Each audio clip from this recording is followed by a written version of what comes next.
है, तो उसके लिए बाबा ने कहा है कि जैसे अगर अपने लिए पकाते हैं, खाते हैं, तो वो पाप कमाते हैं। यज्ञ के लिए जो पकाते हैं, सारे समूहों का हिस्सा, और उसमें से अपना हिस्सा खाते हैं, तो वो श्रेष्ठ है। और मुरली तारीख है 11 मार्च 69 पृष्ठ 2, मुरली डेट 11 मार्च 1969 पेज नंबर 2। कोई सपूत बच्चा एक दिन रोटी बनाए, खाए दिखाए। एक सब्जी सस्ते में सस्ते बनाओ, 2-3 बेले के लिए एक ही सब्जी बनाओ। रोटी भी बना दो। इसको पार्थी यानी बासी थोड़े ही कहेंगे। मुसाफिरी पर 4-4 दिनों का भी भोजन ले जाते हैं। पेट में तो सभी ठंडा हो ही जाता है। इसमें नुकसान की कोई बात नहीं। कोई भी बात पर गिर जाने से सभी कुछ हो सकता है। नेचर क्योर वाले कच्ची सब्जी खाने पर हिर जाते हैं ना। पेट तो सिर्फ 8 आना चाहता है, बस रोटी खाई और कोई फूलना नहीं। तो जैसे यज्ञ में रहकर अगर खान पान में हमें ऐसे आदत पड़ जाता है, या हमें ऐसे आदत है कि गरम खाना ही चाहिए, या सुबह का खाना हम शाम को नहीं खा पाएंगे, तो ऐसे इच्छा रखना। तो बाबा ने इसके लिए कहा है कि अगर हम अपने लिए ही पकाते हैं और खाते हैं, तो पाप कमाते हैं। और यज्ञ के लिए जो सामूहिक रूप में सभी के लिए बनाया जाता है, तो उसमें से अगर हम अपने हिस्से का खाते हैं, तो वो श्रेष्ठ है। ये डायरेक्ट वाणी है 20/9/2013। और आगे जो पॉइंट समझे थे, पढ़े थे, तो बाबा ने उसमें बताया जैसे सब्जी हम मार्केट से लाते हैं, तो बाबा ने कहा सस्ते से सस्ते सब्जी जो लेके आएंगे, वो 2-3 टाइम के लिए एक ही सब्जी बनाने की बात बताई। और रोटी भी बना दो। तो बाबा ने कहा जैसे सुबह बनाया हुआ रोटी अगर शाम को खाते हैं, तो इसको बासी थोड़े ही कहेंगे। तो बाबा ने उसके लिए एक मिसाल दिया है कि मुसाफिरी पर, यानी जैसे जब हम सफर में जाते हैं, तो 3 दिन के अगर सफर है, तो हम जो जिस दिन निकल रहे घर से, तो उस दिन हम बना के लेके चलेंगे। तो बाबा ने ही बताया कि मुसाफिरी पर 3-3, 4-4 दिन का भी भोजन लेकर जाते हैं। तो बाबा ने कहा कि जो गरम खाने की आदत की बात हो रही है कि गरम खाना ही चाहिए, सुबह का खाना शाम को नहीं खाएंगे, तो इसके लिए बाबा ने कहा कि पेट में तो सभी ठंडा हो ही जाता है। पेट में जाने के बाद खाना सब ठंडा हो ही जाता है, और इसमें नुकसान की तो कोई बात ही नहीं है, क्योंकि ये तो हम समझे हैं कि हम जो भोजन ग्रहण कर रहे हैं, ये ब्रह्मा भोजन है। तो कोई भी बात पर अगर आदत पड़ जाती है, तो फिर कुछ भी दिक्कत नहीं होगा। तो बाबा ने मिसाल दिया, जो नेचुरोपैथी करते हैं, नेचर केयर वाले हैं, वो कच्चे सब्जी खाते हैं, उसके कच्चे सब्जी खाने की आदत हो जाती है, तो फिर पेट का मिसाल कि पेट जो है वो 8 आना ही सिर्फ चाहता है, रोटी खाई और कोई फूलना नहीं। यानी पेट के लिए जितना चाहिए उतना देने के बाद दे दिया और फिर ईश्वरीय सेवा में लग गए, तो फिर इन सारे बातों में बुद्धि योग नहीं जाएगी। और जैसे आगे डॉक्टर के राय के बिना अपनी इच्छा से अगर अपने लिए अलग अलग वैरायटी बनाना या अपने लिए अलग अलग खाने की डिमांड करना, जैसे रोटी नहीं परोठा चाहिए, दलिया नहीं रोटी चाहिए या चावल नहीं चाहिए, तो इस प्रकार का डिमांड रखना ये अच्छी बात नहीं है। क्योंकि ये जो यज्ञ जो है ये एक बहुत बड़ा परिवार है। तो इस परिवार में इसमें जो सभी को सुविधा दी जा सकती है वही सुविधा आपको भी दी जाएगी। तो जो सबके लिए इतने बड़े परिवार में जो सदस्य हैं, तो इसलिए बताया कि डॉक्टर के राय के बिना अगर किसी को कोई प्रॉब्लम है और डॉक्टर ने बताया है कुछ करने, तो अगर ऐसे है तो वो बात अलग है। पर अगर डॉक्टर की कोई सलाह नहीं है इसमें और हम अपने लिए अलग से खान पान की कोई डिमांड रखते हैं, तो ये अच्छी बात नहीं है। इसलिए कि ये जो यज्ञ है ये तो बहुत एक बड़ा परिवार है और इस परिवार में बाबा हर प्रकार की पूर्ति तो कराते हैं, पर इसमें जो सुविधा सभी को दी जा सकती है वो सुविधा आपको भी दी जाएगी। मुरली तारीख है 10 मार्च 87 पृष्ठ 2। मुरली डेट 10 मार्च 1987 पृष्ठ 2, पेज नंबर 2। पॉइंट है, यज्ञ से जो कुछ मिले वह स्वीकार करना है। बाबा अनुभवी है, फल कितना भी बड़ा जवाहरी था, कहाँ आश्रम में जाएंगे तो आश्रम के नियमों पर पूरा चलेंगे। वहाँ ऐसे नहीं मांगा जाता कि हमको फलानी चीज दो, बड़ा रॉयल्टी से भोजन खाया जाता है। जो सबको मिलता है वही खाया जाता है। इस ईश्वरीय आश्रम में तो बड़ी शांति चाहिए, यानी जास्ती तमन्नाएं नहीं रखनी है, जो मिले यज्ञ में वो स्वीकार करना है। तो बाबा ने ये बताया ना, अगर कर्मेंद्रिया वश में नहीं है तो फिर पद भी ऊंचा नहीं पा सकते। तो बाबा ने यहाँ ब्रह्मा हवा का मिसाल दिया कि ब्रह्मा हवा जो है वो तो बहुत बड़े जवारी थे, इतना बड़ा जवारी था, हीरे जवाहरत के इतने बड़े व्यापारी थे। तो बाबा ने बताया कि बाबा जब कोई आश्रम में जाते थे तो जो आश्रम का नियम है उस नियमों पर पूरा पूरा चलते थे, यानी वहाँ अपने आप को इतने बड़े साहूकार या व्यापारी ये कुछ प्रदर्शित नहीं किए। वहाँ के जो नियम है उस अनुसार भोजन खाते थे। तो बाबा ने कहा कि ऐसे नहीं कि वहाँ जाकर मांगा जाता है कि हमको फलानी चीज दो। तो जो उस आश्रम में सबके लिए मिलता है वही खाया जाता था, यानी ब्रह्मा वो वही स्वीकार करते थे। तो बाबा ने कहा वो तो खद के आश्रम है, उसमें ऐसे नियम पर ब्रह्मा व चलते रहे, तो वैसे बाबा ने तो कर्मों में फलो ब्रह्म बोलते हैं। तो इस ईश्वरीय आश्रम में तो बड़ी शांति चाहिए। ये तो शिव बाबा का घर है, शिव बाबा का परिवार है, इस परिवार के हम सब सदस्य हैं।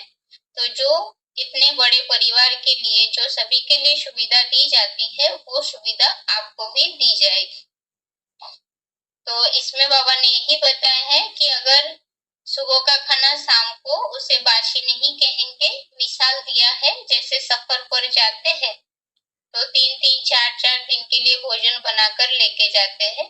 तो बाबा ने बताया पेट में जब खाना जाता है तो वो सभी खाना ठंडा हो ही जाता है और इसमें कोई नुकसान की बात नहीं है, क्योंकि हमारी भावना जो है कि ये ब्रह्मा भोजन है, अगर ऐसे श्रेष्ठ भावना रहेगी तो फिर कोई नुकसान नहीं होगा।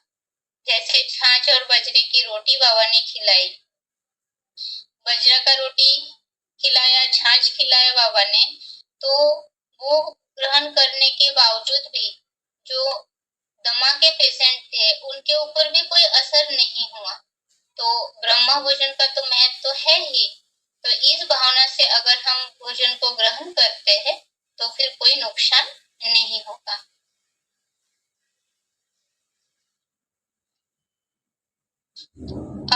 अब तक हमने जो खान पान के संबंध में समझे हैं, तो ये जैसे अन्न का बाद बेहद के हद में अन्न को स्थूल भोजन को समझे है। तो जैसे भोजन बनाना, याद में रह करके बनाना, फिर याद में रह करके उस भोजन को ग्रहण करना, तो ये तो हद में हो गए। अब बेहद में खान पान क्या है? बेहद में जो हम आत्मिक भोजन यानी आत्मा को जो भोजन देते हैं, अभी तक तो शरीर को भोजन देते हैं, उस संबंधित बातें जो है वो समझे। अब बेहद में खान पान क्या है उसे समझते हैं।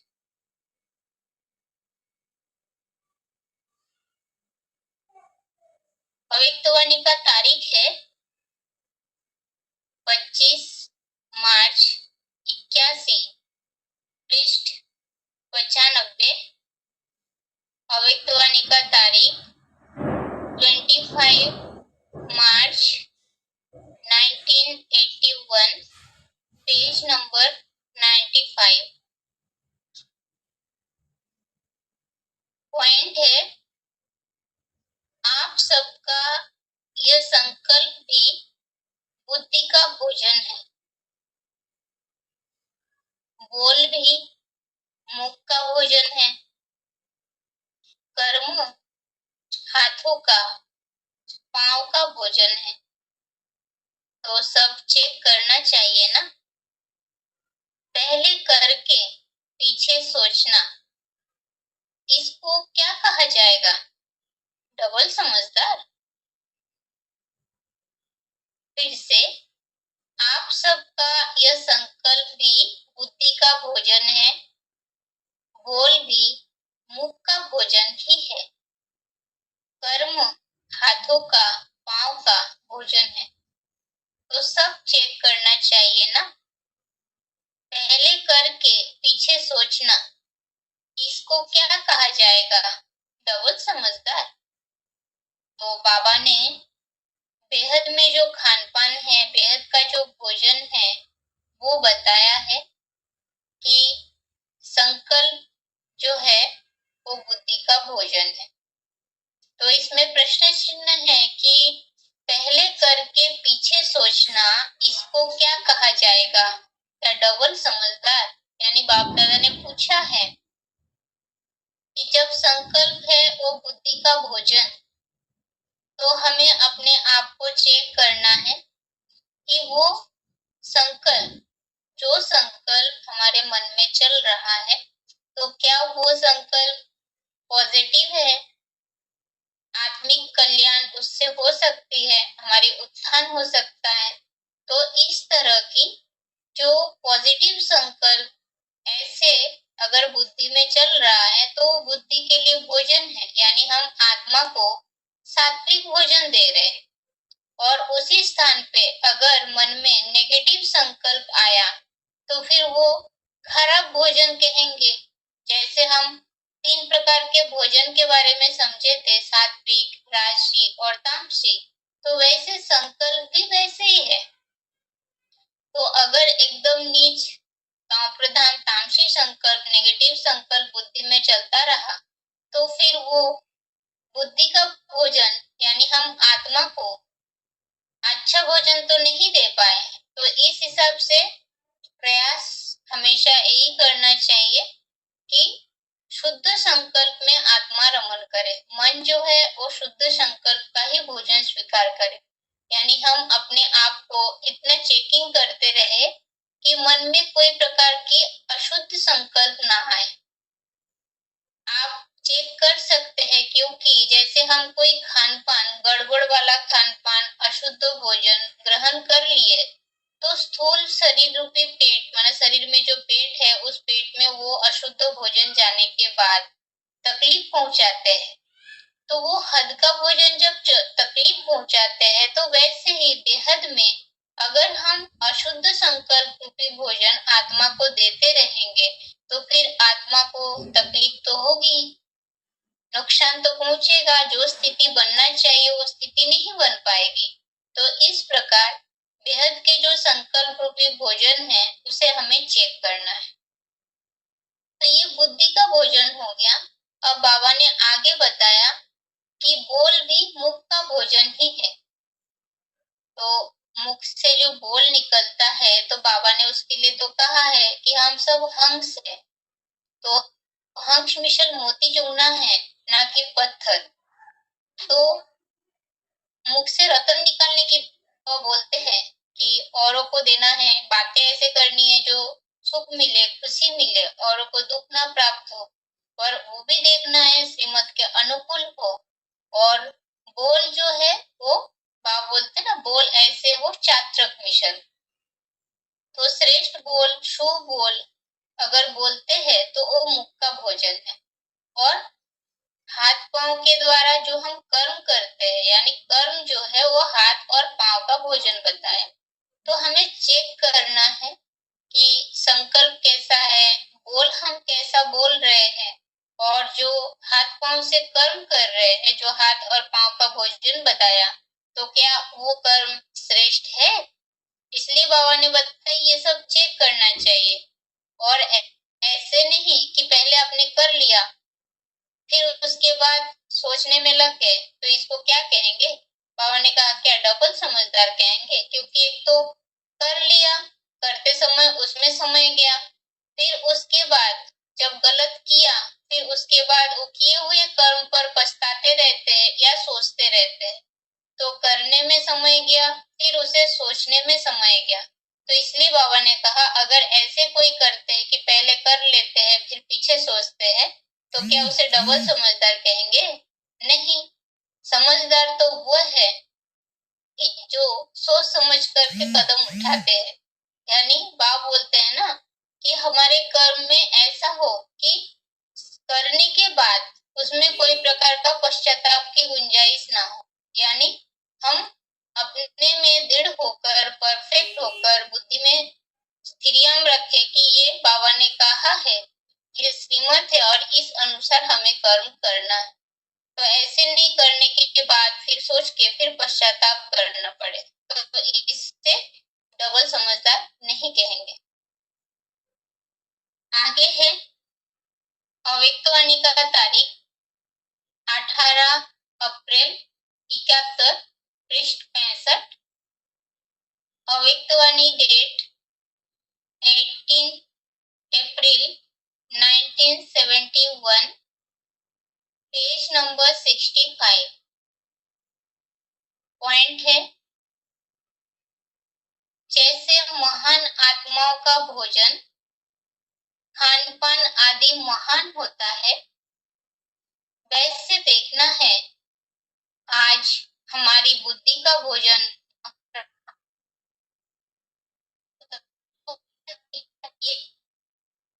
आपकी द्वारा संकल्प का अगर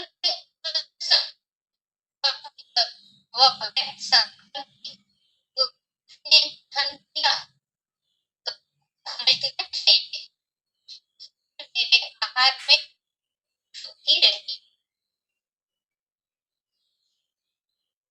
तो की बात बाबा ने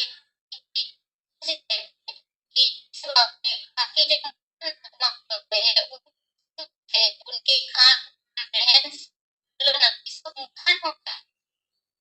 तो बाबा ने कहा वाले हैं ब्राह्मण परिशुद्धता बनने वाले है ना, तो देखो कि चलन ये सब हमें चेक करना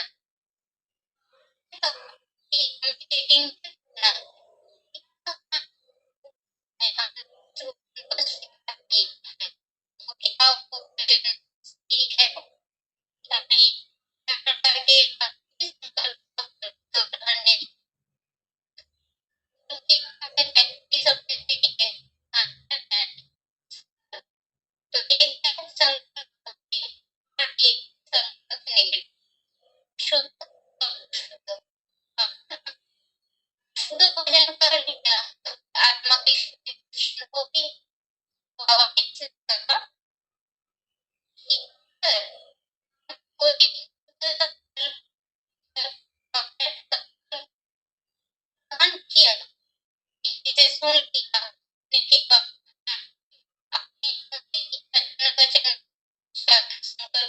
पहाड़ा चलता है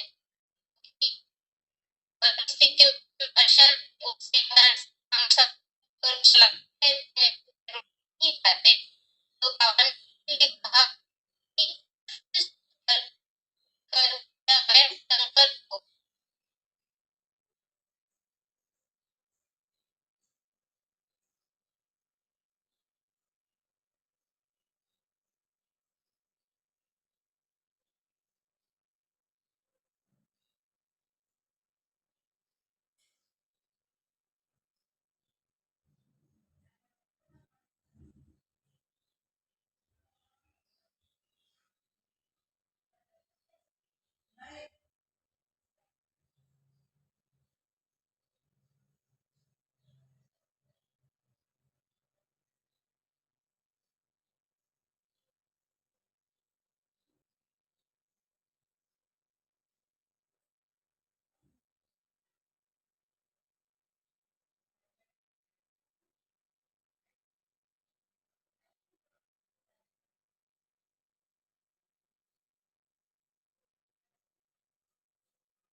शक्तिशाली भोजन को ग्रहण करते हैं तो माया आक्रमण नहीं कर सकती, माया का वार नहीं हो सकता।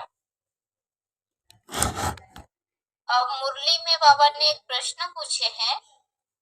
मुरली तारीख 5 मई 85 पृष्ठ 2 डेट 5 मई 1985 पेज नंबर 2। प्रश्न है, कौन सा पुरुषार्थ तुम्हें तंदुरुस्त और निरोगी बना देगा?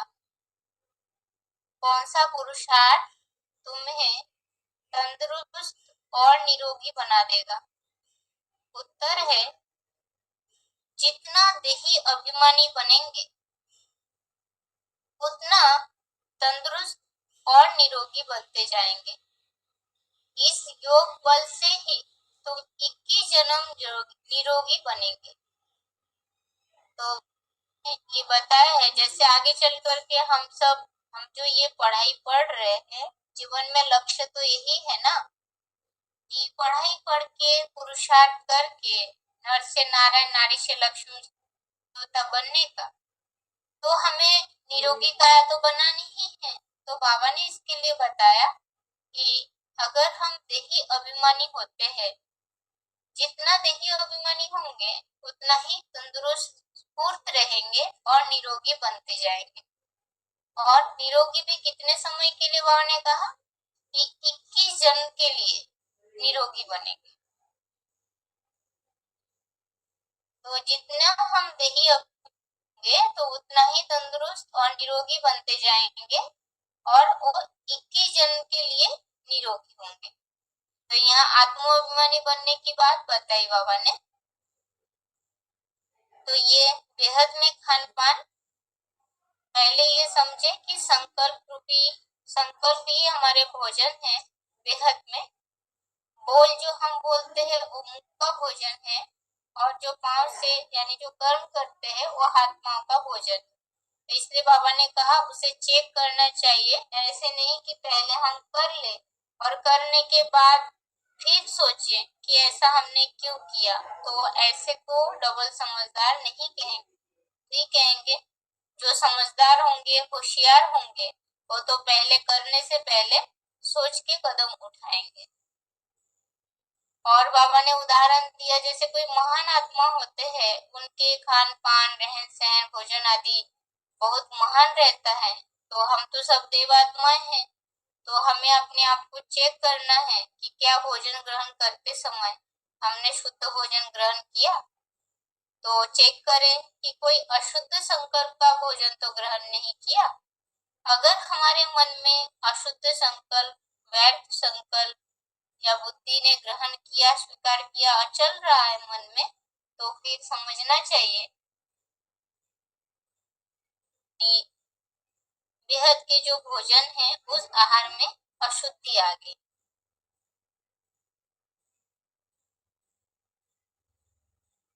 तो जैसे स्थूल शरीर को हम भोजन देते हैं तो उसके साथ साथ आत्मा को भी भोजन यानी याद की खुराक जो है वो भी देते जाना है, तभी आत्मा शक्तिशाली रहेगी, याद का बल प्राप्त करेंगे तो।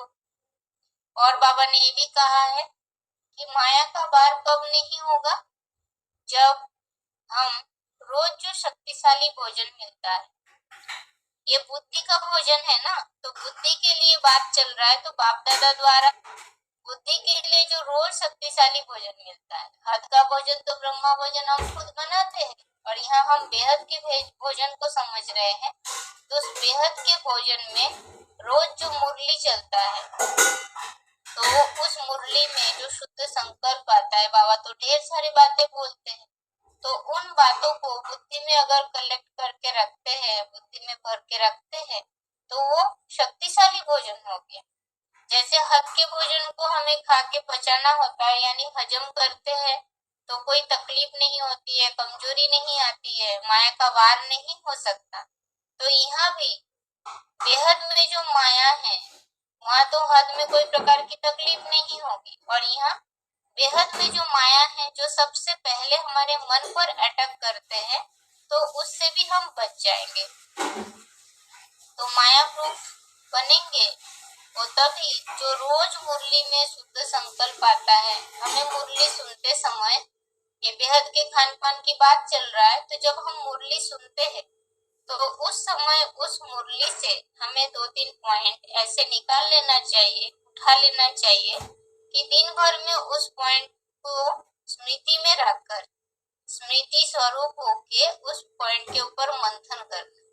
तो जब हम पॉइंट के ऊपर मंथन करेंगे, जो शक्तिशाली भोजन बाबा से प्राप्त हुआ है, तो उस पॉइंट को लेके मंथन करेंगे तो हमें शक्ति प्राप्त होगी ना।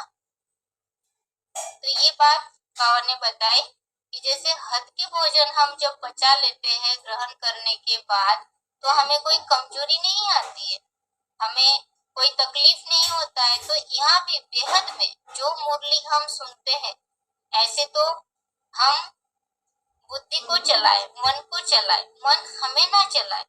मुरली सुनते समय इस बात का खास ध्यान रखना है कि हमें बुद्धि के लिए भोजन क्या देना है। जैसे हम जब मुरली सुनते हैं उस वक्त ऐसे लगता है हाँ बाबा ने कहा, पर जब सुन लिया तब के लिए ही सिर्फ बुद्धि में रहता है, फिर उसके बाद आगे भूल जाते हैं। पर जब हम बुद्धि में दिए ही नहीं पॉइंट, बुद्धि के लिए काम नहीं दिया, कहा जाता है ना खाली बुद्धि जो है वो शैतान का घर बन जाता है, तो वैसे बुद्धि को कभी खाली नहीं रखना है। और ऐसे भी नहीं बुद्धि में हम सारे घर गृहस्थी की कचरे को बात को भर के रख ले, ऐसे भी नहीं करना है, क्योंकि हमारे बुद्धि को शुद्ध बनाना है ना, संकल्प शुद्ध, बुद्धि शुद्ध। तो शुद्ध बुद्धि के लिए बाबा से प्राप्त जो मुरली है, जो रोज हमें प्राप्त होता है, तो उस मुरली के 2, 4, 5 जिसके पास जितनी सामर्थ्य है, बुद्धि की सामर्थ्य, तन की सामर्थ्य की बात नहीं है, बुद्धि की सामर्थ्य जिसमें जितनी है, उसके आधार से हम अपने आप को अपने बुद्धि के लिए रोज दे सकते हैं। तो उसके लिए हमें पॉइंट उठा के रखना है, मंथन करने के लिए। बाबा बोलते हैं ना, अपनी घोट तो नशा चढ़े, दूसरे की घोटा घुटाया पिएंगे तो उतना नशा नहीं चढ़ता है। तो बाबा की बोली हुई बातों को लेके मंथन करने के लिए, जैसे सुबह एक बार मुरली पॉइंट मुरली सुन लिए और दिन भर में एक बार भी उस पॉइंट को या कॉपी में क्या नोट किया, हम उसमें बुद्धि नहीं लगाते, तो हमने बुद्धि को तो कोई भोजन दिया ही नहीं, तो आत्मा तो कमजोर रह ही जाएगी ना। तो इसलिए बाबा ने कहा जो रोज शक्तिशाली भोजन मिलता है उसे हजम करते रहो। हजम करने का अर्थ क्या है? पचाना है। सिर्फ सुन लिया यानी जैसे हद में ही देखिए, स्थूल भोजन को सिर्फ निकल लिए तो वो पचेगा नहीं, शरीर में जाके सड़ेगा, सड़ने के बाद और नुकसान पैदा करेगा। तो यहाँ बेहद में भी बुद्धि का भोजन तो बाबा ने दे दिया, मुरली हमने सुन लिया, सिर्फ सुन लिया पर उसे मंथन नहीं किया, तो मंथन नहीं किया तो पचा नहीं पाए। एक कान से सुने दूसरे कान से निकल गया तो फिर वो कोई फायदा नहीं। और मुरली सुनते समय जैसे अभी हम कोर्स समझ रहे हैं, तो मुरली सुनते समय इस तरह से हमें मुरली सुनना है कि उस मुरली में बाबा ने कोर्स संबंधित क्या बात बताई या जिज्ञासु बाहर के जो अज्ञानी हैं उन्हें समझाने जैसे बात क्या है। तो इन बातों को बुद्धि में रखते हुए या फिर जैसे बाबा मुरली में बोलते हैं, बाप दादा भरी सभा में बच्चों के बीच पर्सनल मुलाकात कर लेते हैं। तो अगर हम ध्यान से मुरली सुनते हैं तो देखिए उस मुरली में हमारी जो कमी कमजोरी है बाबा उसे बता देते हैं। ज्ञान, योग, धारणा और सेवा 4 सब्जेक्ट है। तो इस 4 सब्जेक्ट में जैसे धारणा, हम देवी देवता बनने वाले हैं तो हमें धारणा तो करनी है, तो उस धारणा के लिए भी पॉइंट आता है। तो हम इस तरह से उठा सकते हैं कि पॉइंट को बुद्धि में रखने के लिए, बुद्धि में पॉइंट हम भूल क्यों जाते हैं, क्योंकि हम कोई टॉपिक नहीं देते हैं, टॉपिक के आधार से उसे उठाते नहीं है। एक मुरली में बाबा के तो ढेरों पॉइंट होते हैं, तो उस ढेर पॉइंट के बीच आप इस तरह से उठा सकते हैं कि ये पॉइंट पीके वालों के हिसाब से, ये पॉइंट कोई पीके को समझाने के हिसाब से, या ये पॉइंट हमें अपनी धारणा करने के हिसाब से, या ये पॉइंट जो भविष्य में होने वाला है उसके बारे में बाबा ने इशारा दिया। तो इस तरह से बुद्धि को काम दे करके या बुद्धि में इन बातों को रखते हुए अगर हम मुरली को सुनते हैं तो जरूर शक्तिशाली भोजन बुद्धि के लिए डोज मिल जाएगी। उसे नोट करके रखें और फिर बुद्धि में देना है। यानी जैसे सुबह आपने एक बार मुरली सुन लिए, सुनने के बाद 10 बजे करीब या फिर बीच में एक बार बुद्धि से सोच के देखिए कि बाबा ने इतने सारे पॉइंट बताया कि बुद्धि में कहाँ तक है। तो जब सोचने के लिए देंगे या मंथन करने के लिए देंगे तो फिर हमारी बुद्धि को डोज मिलता रहेगा, यानी बेहद के जो भोजन है, शुद्ध भोजन, वो हमें मिलेगी। और आगे प्रश्न था कि कौन सा पुरुषार्थ तुम्हें तंदुरुस्त और निरोगी बना देगा। तो बाबा ने बताया जैसे ये तो बुद्धि का भोजन मिला, अब उसके साथ साथ हमें देही अभिमानी बनना है। यानी मुरली सुनते समय बाबा सबसे पहले हम सभी को स्मृति दिलाते हैं कि रूहानी बाप रूहानी बच्चों से रूहानी बातें यानी बेहद की बातें करते हैं। तो बाबा तो हमें रूह यानी हम आत्मा है ये याद दिला ही देते हैं हर दिन के मुरली में। बच्चे भूल जाते हैं इसलिए बाबा याद दिलाते हैं। तो उस समय भी हमें ये प्रैक्टिस करना है कि जब हम बाबा की मुरली सुनते हैं उस वक्त हमें अपने आप को आत्मिक स्थिति में स्थित रखना है। जब बाबा की मुरली सुनते हैं उस समय ध्यान देंगे मुरली में तो ये बात पता चलता है। जैसे जब बाबा दृष्टि देने के बाद मुरली जब शुरू करते हैं तो उस मुरली में बाबा जब शुरू ओम शांति बोलते हैं तो कितने धीरे से याद में रह करके वाणी चलाना शुरू करते हैं। तो बाबा उस स्थिति में स्थित होते हैं। तो हम बच्चे को भी नंबरवार उस स्थिति में स्थित होना है। याद क्लास के बाद जब आधा घंटा जैसे याद क्लास किया तो आधा घंटा याद करते समय हम अपने आप को आत्मिक स्थिति में स्थित करते हैं। और आत्मिक स्थिति में स्थित होने के बाद फिर जब मुरली चलना शुरू होता है तो फिर तुरंत बुद्धि योग चल में चले जाते, हिल जाते, पर हिलना नहीं है, बुद्धि योग को हटाना नहीं है। उस वक्त भी हमें ये प्रैक्टिस जारी रखना है कि आत्मिक स्थिति में रह करके मुरली सुने। तो वही बाबा ने बताया कि कब हम तंदुरुस्त या निरोगी बन पाएंगे, जब देही अभिमानी बनेंगे। देही अभिमानी अर्थात आत्मिक स्थिति, आत्माभिमानी। तो इसके आधार से ही हम निरोगी बनेंगे। तो पहले तो हमारी मन बुद्धि शुद्ध बने तो तभी हम शुद्ध खान पान स्वीकार कर पाएंगे। अशुद्ध संकल्प, असच्य संकल्प बुद्धि में ना आए, नहीं तो फिर वो हमें नुकसान पहुंचाएगा। अब आगे बेसिक कोर्स।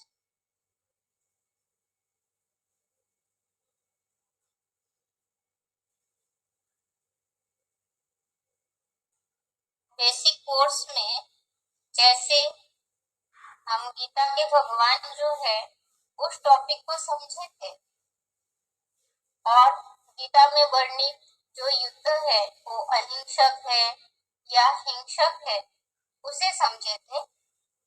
अब ये जो राजयोग है यानी इस ईश्वरीय ज्ञान जो रुद्र गीता ज्ञानी यज्ञ है जहाँ सहज राजयोग की शिक्षा दिया जा रहा है, तो ये जो राजयोग जो चित्र में जो राजयोग की बात बताई या चित्र में दिखाया है कि जो ब्राह्मण है यानी यहाँ सहज राजयोग के चित्र में ऐसे दिखाया गया है कि एक राजयोगी याद में बैठे हैं और काम क्रोध लोभ मोह अहंकार रूपी भूत जो है वो दूर भाग रहा है। तो सबसे पहली बात तो ये है कि ये जो सहज राजयोग, इस राजयोग में इसमें 4 स्तंभ दिखाया गया है, ब्रह्मचर्य, शुद्ध अन्न, दैवी गुण और सत्संग। तो ये जो बताया है 4 स्तंभ, तो हमें अब ये तो बेसिक कोर्स का टॉपिक है, पर इसमें एक बात का ध्यान जरूर रखें कि इसमें ब्रह्मचर्य की बात है, शुद्ध अन्न की बात है, सत्संग या दैवी गुण की बात है। तो कोई भी जिज्ञासु को इसे पहले नहीं बताना, क्योंकि ये तो धारणा की बात है ना। तो बाबा ने ये कहा है कि किसी के बुद्धि में ज्ञान अगर बैठ जाता है तो वो स्वतः ही बाबा के मुरली सुनते सुनते ज्ञान की गहराई में खुद पहुंचेंगे। तो उसके आधार से अगर ज्ञान पसंद आ गया, ज्ञान मन को भा लिया, तो स्वतः ही उस धारणा को करने लगेंगे। और अगर हम पहले ही ये खान पान या पवित्र रहने की बात ये सब बताते रहे तो फिर कोई भी इस ज्ञान को ग्रहण नहीं करेंगे। तो कोर्स कराते समय, कोर्स सुनाते हैं, बताते हैं, तो ये ध्यान रखना है कि ये नियम जो है नीचे वो नहीं बताना है। बाकी राजयोग जो है सहज है, गीता में भी कहा गया है राज विद्या राजगुह्यम पवित्रमिदम उत्तमम। तो इस तरह से तो जो सहज राजयोग की शिक्षा है, ये तो राजयोग है ना। दुनिया में योग कहने से तो ढेर प्रकार के योग प्रसिद्ध है। आपके भक्ति योग है, भक्ति करने की विधि सिखाई जाती है, कर्म योग है, ज्ञान योग भी है, हठ योग आदि आदि है। पर परमात्मा बाप आकर के राजयोग सिखाते हैं। अब ऐसे तो दुनिया में ढेर सारे स्थान पे राजयोग की शिविर लगाया जाता है, सन्यासी लोग योग सिखाते रहते हैं, तो उस प्रकार के योग नहीं है। ये उन योग जो राजयोग है उससे भिन्न है। तो राजयोग का अर्थ ही है राजा बनाने वाला योग। तो यहाँ पर कोई स्थूल रूप में योगासन या हठ योग ये सब नहीं सिखाया जाता है। और ये राजयोग की बात जो है ये गीता में आया और गीता में भगवान ने ज्ञान जो है वो अर्जुन को दिया है। तो अर्जुन जो है वो गृहस्थी थे। अब जो गृहस्थी है, गृहस्थियों को ही भगवान बाप आकर के उस राजयोग की शिक्षा देते हैं। तो जिसमें रहस्य भरा हुआ है, राजा बनने का योग है, दुनिया में जो द्वापर युग से इतने सारे राजा हुए हैं उसकी शिक्षा इस ज्ञान में दिया जाता है। अब योग जैसे कोई गुरु करते हैं, गुरु में योग लगाते हैं या जो सिखाते हैं उनमें बुद्धि योग लगाते हैं, पर उससे कोई प्राप्ति नहीं होती। यहाँ जो प्राप्ति की बात है यानी योग या याद हम तभी करते हैं जब कुछ प्राप्ति हो। तो यहाँ जब भगवान बाप इस सृष्टि पर आते हैं और आकर के योग की प्रक्रिया सिखाते हैं, जिसके आधार से हम एक तो सबसे पहले अपने आप को पहचान पाए कि हम एक आत्मा है और हमारे पिता जो है वो परम पिता परमात्मा है। तो हद में भी स्थूल में देख सकते हैं, जैसे कोई पिता है और उनके बच्चे हैं तो दोनों ही शरीरधारी है और एक दूसरे को जानते हैं, पहचानते हैं, तो शत ही याद करते हैं। तो यहाँ भी जब हम अपने आप को जान लिया कि हम एक आत्मा है, हमारे पिता परमपिता परमात्मा है, तो उनको पहचान करके उनमें बुद्धि योग लगाना। तो योग भगवान तो कहते हैं कि योग नहीं, याद होना चाहिए। याद शब्द जो है वो नेचुरल है, सहज है, निरंतर हो सकता है। तो इसके लिए जैसे परमपिता परमात्मा शिव जो है वो विदेही है, देहभान रहित है, तो वैसे उनसे बुद्धि योग लगाने के लिए, अपने पाप कर्म को भस्म करने के लिए हमें भी अपने आप को आत्मा समझना है। अब आत्मा समझ करके उस परमपिता परमात्मा शिव में बुद्धि योग लगाने की बात है। अब यहाँ पर जिज्ञासु जो है वो तो बाबा को देखे हुए नहीं होते हैं, जानते भी नहीं है, तो शिव शंकर भोलेनाथ के रूप में कह सकते हैं कि जो यही परमात्मा के मुकर्रर तन है और इस तन में शिव बाप की प्रवेशता हुई है, उनमें बुद्धि योग लगाने की बात है। अब जब मन बुद्धि को परमपिता परमात्मा शिव में एकत्रित करेंगे, केंद्रित करेंगे, तो हमारे अंदर जो काम, क्रोध, लोभ, मोह, अहंकार रूपी 5 भूत विकार भरे हुए हैं, वो सब धीरे धीरे हटता जाएगा। अब सारे संसार आज दुख से परेशान है, अशांत है, ग्रसित है इन सब से, विकारों से। अब उससे मुक्ति का रास्ता कोई मनुष्य आके नहीं बता सकता। इतने स्थानों पे राजयोग शिविर लगाया जाता है, राजयोग सिखाया जाता है, क्या कोई को मन की सच्ची सुख शांति प्राप्त हुआ है? नहीं, क्योंकि कोई जानते ही नहीं है कि वो मुझसे मुझ पिता कौन है, जिससे बुद्धि योग लगाने पर हमें सुख शांति की वर्षा प्राप्त होती है। जैसे हद में भी बच्चा बाप को क्यों याद करता है? इसलिए कि पिता से प्रॉपर्टी प्राप्त होगी। तो यहाँ बेहद की प्रॉपर्टी यानी सुख और शांति की जो प्राप्ति है वो हमें तभी प्राप्त हो सकता है जब हम उस परमपिता परमात्मा बाप को पहचानेंगे। अब पहचान करके याद करने की बात है, तो हमने कोर्स के द्वारा तो ये समझे है कि परमपिता परमात्मा के मुकर्रर रथ जो है वो शिव शंकर भोलेनाथ है। उस तन में शिव बाप का कर्तव्य चल रहा है, तो उनमें बुद्धि योग को एकाग्र कर। अब जब हम इस राजयोग के गुण को यानी परमपिता परमात्मा को याद करते हैं, तो याद के कारण हमारे में ढेर सारी शक्तियां प्राप्त होती है, दिव्य गुण और दिव्य शक्तियां हमारे में आने लगते हैं। तो वो दिव्य गुण 8 प्रकार के जो अष्टगुण अष्ट शक्तियां हैं, वो नंबरवार जो जैसे याद कर पाते हैं उसके आधार से उनमें वो शक्ति भरती जाती है। तो अष्ट शक्ति, अष्टगुण जो दिव्य गुण दिव्य शक्तियां हैं, वो याद के बल से प्राप्त होता है। अब याद करना है भगवान बाप को, तो वो याद करने का समय क्या है? भक्ति में भी कहते हैं ना, राम सुमिर प्रभात मेरे मन। भगवान को याद करने के लिए भक्त लोग यानी स्मरण करने के लिए, उनकी कीर्तन महिमा गुणगान करने के लिए सवेरे सवेरे उठ जाते हैं। तो हमें भी अमृत वेले, जिसे ब्रह्मा मुहूर्त कहा जाता है, जो सारे दिन के फाउंडेशन वेला है, सबसे श्रेष्ठ समय है, क्योंकि उस समय वातावरण जो है दुनियावी वातावरण वो एकदम शांत और शुद्ध रहता है और मन भी शांत होते हैं। तो ऐसे वो जो अमृत वेले का समय है, उस समय उठ करके सवेरे सवेरे उठकर फिर हम परमपिता परमात्मा शिव को याद कर सकते या उनमें बुद्धि योग लगा सकते।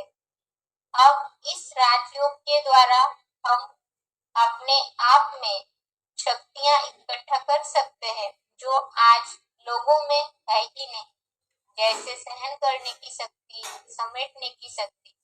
सहन शक्ति को तो कहा ही जाता है कि सर्वगुणों का राजा। क्या आज दुनिया में किसी में सहन करने की शक्ति है? कोई अगर कुछ बोलते हैं उसका प्रत्युत्तर ना दे, ऐसा कोई है ही नहीं। यानी सहन करने की शक्ति जो दिव्य गुण है देवता